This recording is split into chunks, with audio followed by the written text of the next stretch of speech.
I just introduce myself again. My name is Larry Mwogazi. Thank you very much. So, for those of you that were not here, I know the rain beat us.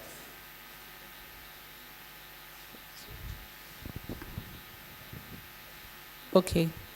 Sorry, I also like to invite Ms. Chinyelu Chikwendu. Thank you very much. Sorry. She's the director of Vertebra Tech Hub. Thank you very much.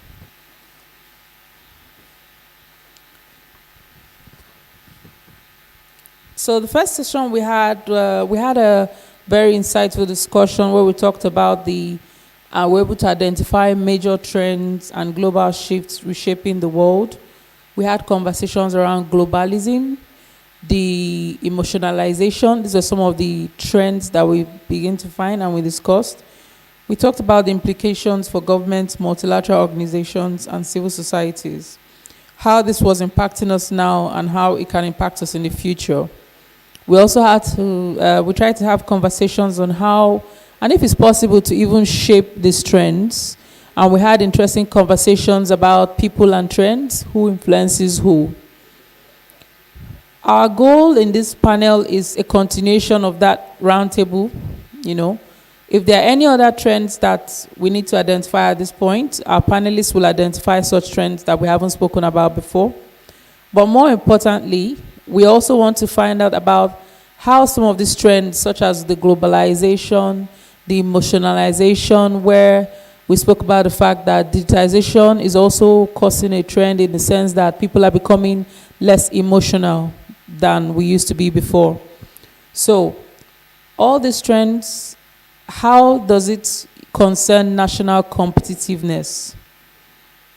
Some of the trends we've mentioned and some of the trends our speakers are going to mention now, how does it concern national competitiveness? What are the implications for organizations, industries, and countries right now, again, and in the future? And is there any way we can, shape or respond to them? So, without in any particular order, now, the interesting part is in this second session, we are quite gender sensitive. We have only one male. We had one female in the other session, so yes. But which is fantastic and one of the trends we're talking about. So I'll allow Ms. Anita Amori Hoye to start. Thank you very much. Let me pass the microphone to her.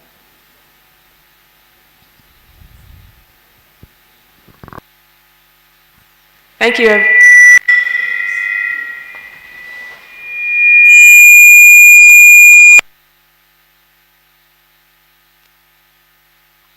Hello? I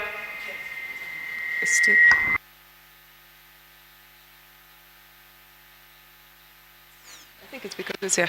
Okay. Thank you, everyone, and good afternoon. Thank you for having me here on this panel. I run an entrepreneurship center, and we're privileged to work with a lot of small businesses as well as startups to either expand.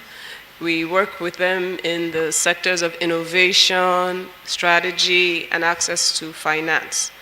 One of the drivers, as we all know, is that the small and medium industries are the drivers of national productivity and building. Unfortunately here, I would say that that is an engine wheel, but it's more centralized in climes like Lagos, okay, that are more commercial in nature. If we spread out and find out in other places, a whole lot of activity is being driven by public sector activity. However, our work that is cut out for us is to enable us drive the trend, change the paradigm of people to begin to think that you, as a small business, have an important part to play in governance, have a part to play in the development of the economy. Why am I starting with this? One of the trends we see right now, prior to this time, what will I put it? The trajectory, okay, of somebody that has gone to school is to go to school, come out, get a job. So our parents grew us up or groomed us with that thought focus. It's not the same anymore. Now, it's go to school, come out, and then let your inner passions drive you on what next you want to do. I have a young 16-year-old, a Gen Z, and that's what I see. I can't tell her you must be a doctor anymore. Let your innovative juices drive you to where you want to be. With that said, with a teeming, very young population as Nigeria, we must be able to harness their energies in this young population. And that's why all of a sudden we're trying to make entrepreneurship as attractive as it can be. Some forerunners have gone ahead. They've brought us the unicorns that make Nigeria great. They've gone excellently well in music, in the creative industry, as well as also in the corporate space too. What are we trying to do? We are trying to bring in more people into that pool, where all of a sudden the figures of 44 and 45% of employment now begins to shift along that line. But for us to do so, there's a very important part that needs to be fixed, and that is access to finance. Now, this is where I come home to roost, because part of my job is to try and get finance for people. The structure of our finance right now does not support innovation. It does not support innovation. Where we go to other climes, we see you can have an idea and you can have funding to enable your idea. Unfortunately, right now, what we have is a structured way of finance where debt, which is structured finance, has precedence over equity. When we hear some of these figures, $100 million returned back, $200 million returned back, my question is that, is fixing the roads the only problem in Nigeria? How can we begin to raise more unicorns? How can we begin to leverage both digital technology as well as SMEs also? I mean, 1 million naira is good as a start, but then some SMEs don't need that 1 million naira to thrive. They need a whole lot more. Just yesterday, I was talking with somebody, and is an SME also that is trying to access funding. And I tell you, his idea excited me. But I asked the question because he was looking for debt. And I said, what's your cash flow like? And he said, there's no cash flow. I know that business has a future, but the way access to finance is structured here, it will die. If we're in other climes that do focus on innovation and SME, I know that he's going to get grant for that funding. So one of the things I'm going to talk about that can drive nation building is in the aspect of access to funding for innovation for small businesses. We need to begin to rethink it. We need to begin to move away from debt if we want to drive innovation. Debt is more or less like a bridging finance. We should start looking at how can we begin to focus on equity. And I like something that happened just yesterday. The Bank of Industry collaborated with NGX, okay, to begin to look at how we can take more people to the capital market and reduce, the barriers to entry into the capital market. That is great. But what that does is that it frees up debt for more people to enter debt. It still does not align with the equity that small businesses require. My take on this is we have a lot of industries that are focusing in the government space that are focusing on small and medium enterprises. Let's begin to diversify our thought beyond capacity building, which is good, beyond debt finance, which is good, and to see how we can attract equity to start off those small businesses and then allow them grow. Thank you. Thank you very much. Thank you. Yes, you can. Okay, thanks a lot. I think from the program I'll be speaking at some point as a keynote speaker. So don't be surprised if you see me at the lecture saying a lot more. But my point of entry would be, how do we fix our politics? Because you've mentioned something about finance. At the end of the day, the character of our politics will determine whether businesses will blossom or not. And so I'm very concerned about how the last speaker, the last keynote speaker, Mazi Ohabowon, has articulated his concerns about the quality of leadership, especially in this country. I wear a couple of caps because I have actually served in government. I served at a very high cabinet level in my state as commissioner, helping to frame public policy. I have been in academics for over 20 years, teaching mainly at the University of Cape Town and elsewhere. I've also now, been able to work in the oil and gas sector. So I've seen some kind of panoramic view about how society functions. And my sense is that except to fix our politics, a lot of the kind of entrepreneurial efforts you're talking about may not get its support that they need. So I think that what we need to do, especially in the particular context of Nigeria, is that we need, as the keynote speaker said, we need to rethink our leadership recruitment process. Since 1960 in this country, unfortunately, we've dealt with leadership only in terms of tribalism, religious identity, and other forms of identity politics. And the unfortunate thing is that it has done everyone in. In 2022, unfortunately, we still frame our political discussions in terms of where a person comes from. Sometimes they call it zoning. How do we zone power from one place to the other?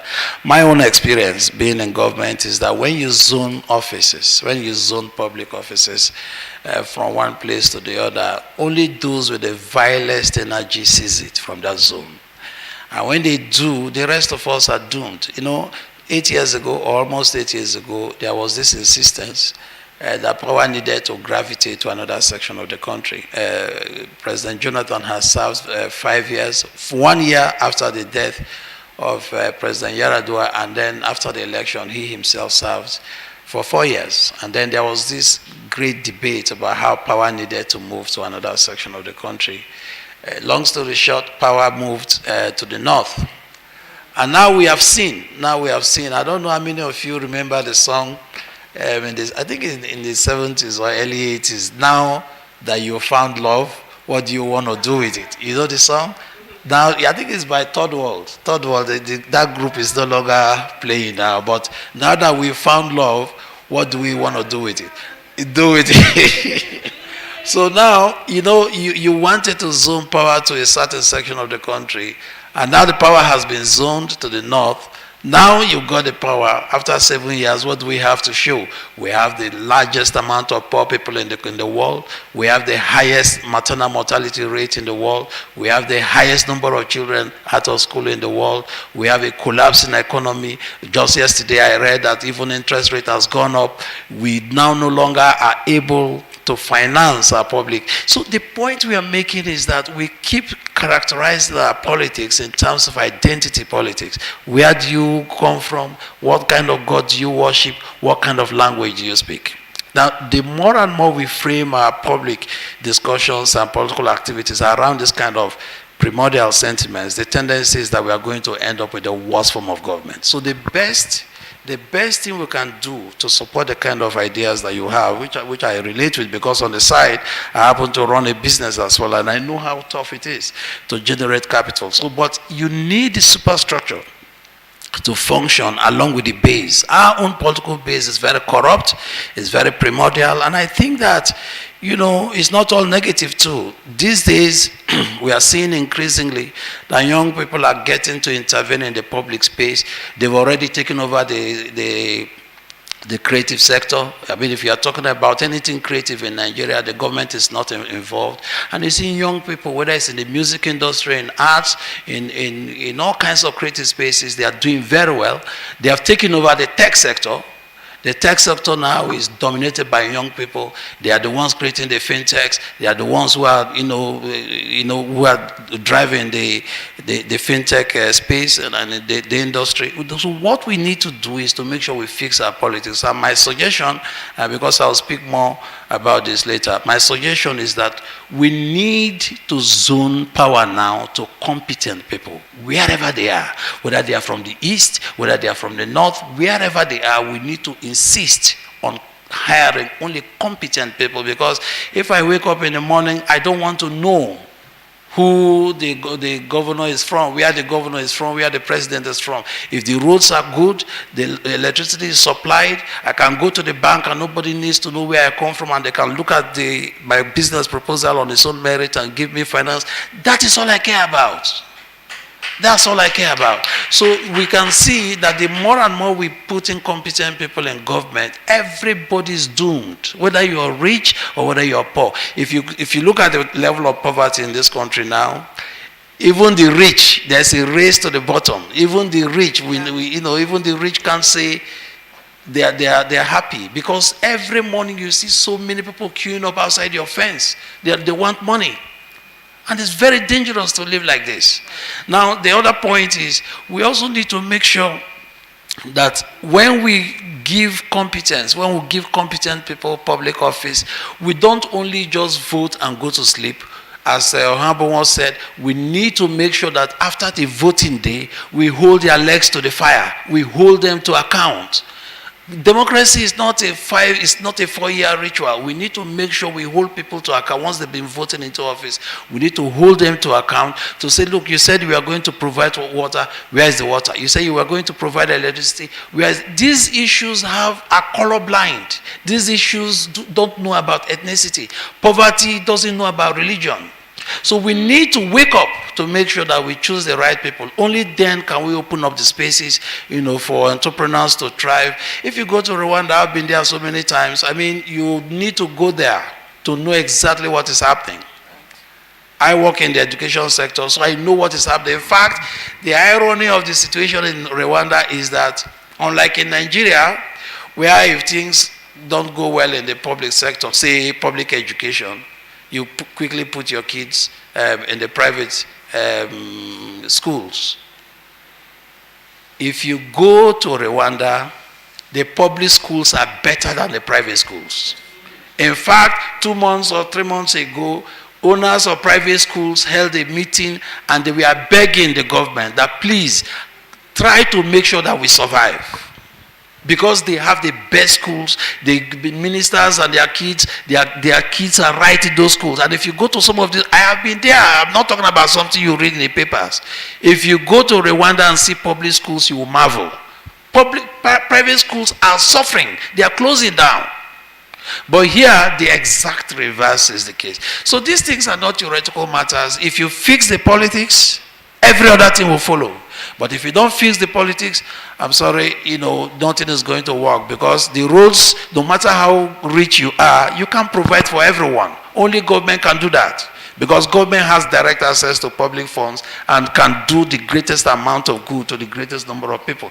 No matter how rich Dangote is, he cannot provide for every person. Only government can do that. So once we fix government, I think the rest of the things will follow. Thank you very much. We need to fix government. Thank you. Thank you. And I completely agree. I always say that the greatest and the fastest way to create lasting change is by creating policies, because these are the things that will ensure that the change remains even after us, right? Of course, except some mad person comes after you, like what we're seeing with Roe v. Wade in the United States, just turning the whole abortion laws and all that. But yes, policies and the government, the fastest way to make lasting change. So I am a PR consultant and, work in a communications and brand reputation firm. So I'm going to speak on changes and trends from that angle, looking at the narrative for Nigeria, the narrative for Africa as a continent. This is not sounding so well, it's sounding so funny. I don't know, I don't like it. Okay, this is better. And so I want to talk about our PR as a country, right? Our public relations, our public perception. Perception, whether we like it or not, is greater than reality. The one thing that America has been able to do is package themselves as, the best place on earth. And we're seeing right now, yes, they have systems, right? But we're seeing that it's mostly packaging, right? And so, how do we, whilst we take care of fixing the system, how do we ensure that we're driving the narrative of our country as Nigerians, the trends? Because if we don't take charge of writing our story by ourselves, other people will brand us. And what would they do? You've seen it. If you Google, they say, oh, Africa Day. You're seeing, mountain and lions, and some people actually do believe that we have lions walking in the streets or all of these things, right? So for me, I intentionally ensure when I go, ensure that I'm representing correctly. And where there is a bad narrative about us, we want to ensure that we're correcting it, So my encouragement, my invitation to us, I like to focus on the things that are in my control, that we can change as a people. I want to encourage us to be ambassadors and ensure deliberately, even with your social media, with, when you travel, when you meet people, ensure that we're writing the narrative for Nigeria. Recently, when there was the monkeypox, right? The monkeypox stories is in Europe. However, they're using black images, right? Reuters, all of these big media houses, they're using black images. And so we were calling people and calling them out and saying, no, can't you find images of Europeans to show? So it's, even with your Twitter account and say, I'm sorry, no, use white people, use Europeans to show that the monkeypox. Let's change it. It's not about Nigeria, Africa. It's not about diseases and poverty. It's not all about that. There's all these things. So we need to change the narrative on the global stage. These are the trends, some of the trends that we're seeing, right? And thankfully, PR people were coming together and saying, what, we need to write the blueprint of our continent. Recently, I was at the Africa Communications Week in Kigali, Rwanda, and so I was, just listening to you, everything you said, it's true. And we're saying, how do we change the global Africa on the global stage of our communications? And so these are deliberate steps that we have to take together as a people to ensure that we are branding Nigeria, branding our continent right, while we work to get everything else correctly. When we are out there, let's represent, let's ensure and remember that it's not just about you, it's about what we're doing at our country and our people, so that because of you, somebody's perception about Nigeria, about Africa is changing, and things are really changing. How people see you really changes, everything. And so we need to, I'm inviting all of us, because it starts with us. Leadership, just like charity, begins at home. Self-leadership is very key, and I thank you, and I want to encourage all of us to be ambassadors for our country and our continent as leaders. Thank you. Thank you, Chinyelu. Okay. Good afternoon, everybody, and thank you for having me sit on this panel. Yeah, so a lot has been said today about the trends shaping the world, and how Nigeria can be positioned to compete very, very well. And the area where I would come in is in terms of technology, because I work with a tech firm. I work in an organization where we groom youths. We provide them with digital skills training to go into technology. So the truth is, traditional systems has failed us. A lot has been said here. Dr. Sam mentioned a whole lot about how, the Nigerian current polity has failed. Now, I look at technology as what can be the savior of the day. Technology has taken over every aspect of, the economy today in Nigeria and globally. If I look at education, for example, ASU is on strike in the past 2 years. ASU has been on strike for over 4 to 6 months now, right? Yeah, so what is saving the day in technology? You see a lot of young people going into tech. They are self-taught, they go online, Coursera, and a lot of other, platforms. They learn tech in 6 months to 1 year. You see that these people are coming out and are getting jobs. The trend around the tech bros and the tech sis A lot of them are self-taught. They did not wait for ASU to do this, right? They picked up the skills on their own. They attended, tech courses in some of the tech hubs, especially an example is the place where I work, and then online courses as well. And they're coming out and they are gaining employment. Some of them are even earning in foreign currency. So I think it's important that to drive this national competitiveness that we are looking at, a lot of emphasis has to be placed on supporting the technology space on every ramification. What can the government do? What can people do? What structures can be there to encourage people to get into tech? And it's beyond education, to be honest. Look at the fintech space right now. I mean, in 2021, we had 5 companies come out as unicorns. What does that mean? They have valuations of over $1 billion. Even our traditional banks, they don't have those kind of valuations. We had 2 fintechs that had valuations of over $1 billion. And what does that tell you? For a company to be that big, they are growing, they are employing people, they are causing major economic change. So really, we cannot take out the conversations of national competitiveness. We cannot take out technology out of that conversation, because for me, I see technology as the major driver. Now, how can the government support this space? How can people support this space? Introducing the right frameworks, the right macroeconomic environment to attract foreign investments. We are talking about these unicorns in the tech space today. If they did not have access to foreign funding, if they relied on the traditional banking systems, if they relied on even own funds from the businesses, they would not have grown as fast as they grew. We have a Flutter Wave that is less than 6 years old, and their valuation of over $1 billion. They are transacting business running into hundreds of billions annually. Why are they able to do that? They have easy fund. I mean, Anita spoke a lot about equity, access to equity. Nigeria does not have systems that provides these startups access to equity. Yes, you have amazing organizations like the Bank of Industry providing debt financing, but what about equity? No startup can grow, on debt funding. It's not possible. Why do we have these tech startups growing so fast? They have support from international investors who are supporting them with equity investments. So a critical space to start looking at for the government really is how do we provide structures, financial systems where we will give equity investments to startups, to technology companies, to fintech, to support their growth. Because these people, honestly, they do have the potential to employ a whole lot of people.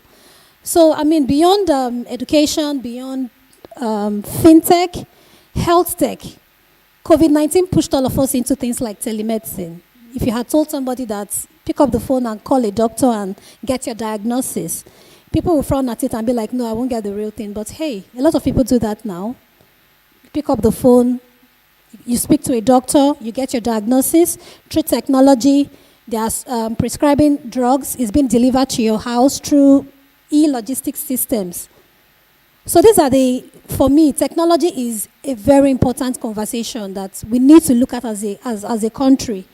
We need to look at how to support and how to position if we are serious about driving national competitiveness. Thank you. Thank you very much, Chinyelu. Okay, so we need to give opportunities to participants to ask any additional questions that they may have. Do we have anyone with any questions for the panelists concerning this topic?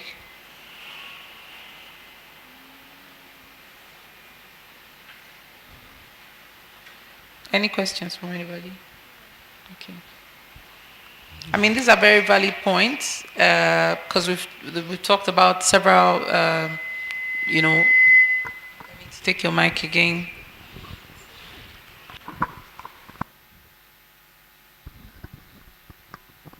Yeah, so these are very valid topics that we've talked about because it's quite important.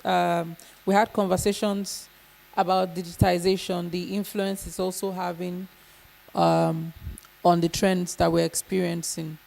And I think it's something worth also probably discussing further.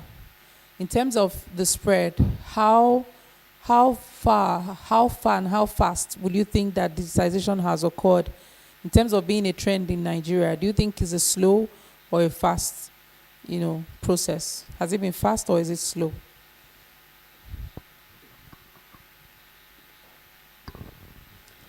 Okay, so talking about the pace of digitalization in Nigeria right now, I think in the past 2 years, especially with COVID, it's been very fast paced. Mobile penetration in Nigeria, internet penetration has grown significantly in the past 2, 3 years. We have mobile penetration maxing over 100%. We have internet penetration standing at about 60% compared to about 30, 40% in the past 5 years. So COVID really pushed a lot of people to start adopting digital technology, the use of everything, increased mobile phone, increased internet access. A lot of people are now using more online banking solutions, unlike before where you go to the bank and you see a long queue. So in the past 2 years, I would say digitalization has picked up fast. However, there's still room for a lot of growth. We have our internet penetration, like I said, at about 60%. So there's still about 40% of the populace that still don't actively use internet. So there's room for that growth. And honestly, it is the government that would support this kind of growth in terms of providing infrastructure. We heard Aziz in the morning speak about his work in the telecom space. If you know the amount of money they spend every month to maintain a telecoms mast, you'll be shocked. Why? They have to buy diesel. Diesel is about 810 now, compared to 250 3 years ago. All of these things affect the growth of digitalization. Yes. So things like, other external forces like the Russia-Ukraine war has spurred the growth, the increase in the diesel price. So yes, digitalization is increasing fast, but the government can do a lot to support that growth to be faster. Thank you. Yes, it has increased fast, and with the acceleration is just a lot. We the COVID shrunk everything, and we've moved like in what we could have done in 10 years, we've done in under 2 years. For example, I have a client that I used to tell, oh, you can do your courses online, and they would tell people, they have people from America, from all over the world. They say, we want to take your course. Do you have an online version? I'd be like, oh, this course is 7 days. You need to be able to come physically and do it. And then there was COVID, and they were forced to do. I first thought, do an online conference, like, oh, attend. And now people are doing 4 hours online conferences all over, and their courses, they've started doing them 7-day courses online. People are able to take classes in America, they're here. So there's all that growth. But like she said, there is room. And the truth is, until the common person, the man in the village, is able to use, is able to be, there's so many people that are unbanked in Nigeria. Until we have that access, there's the people who are like the next billion users, until everybody is able to access this internet and all of the possibilities that technology provides, we're not going to be there yet, right? So there's room for growth for that. And then, so it's really important, it's imperative that we have all of that to be able to create the change that we seek. If it's not for everyone, we're not, there yet. So that's just, what I wanted to add to that. Thank you very much. Yes, if I may just... yes, you can.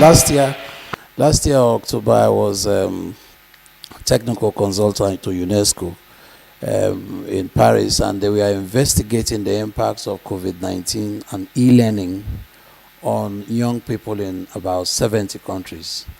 And one of the recommendations I made is what I want to share in respect, just to support what she said. In Nigeria, not only is internet penetration improving, but we need to institutionalize it. We can follow the example of Finland, which has made internet access a fundamental right. It's actually their constitution now.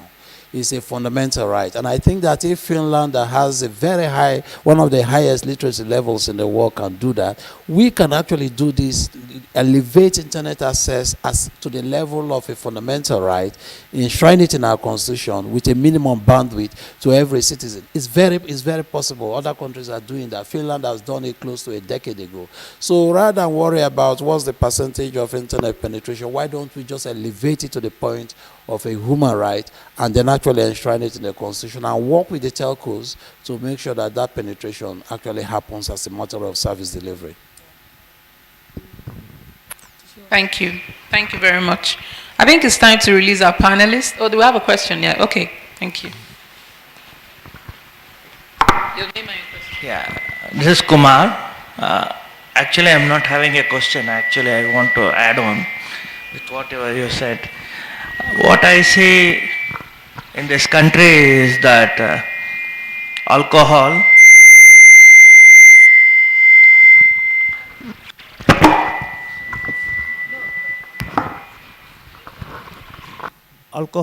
and cigarettes is cheaper than food. You get in 3000 eras you get more cigarette packs than you can kill a person, and more than 2 bottles of alcohol.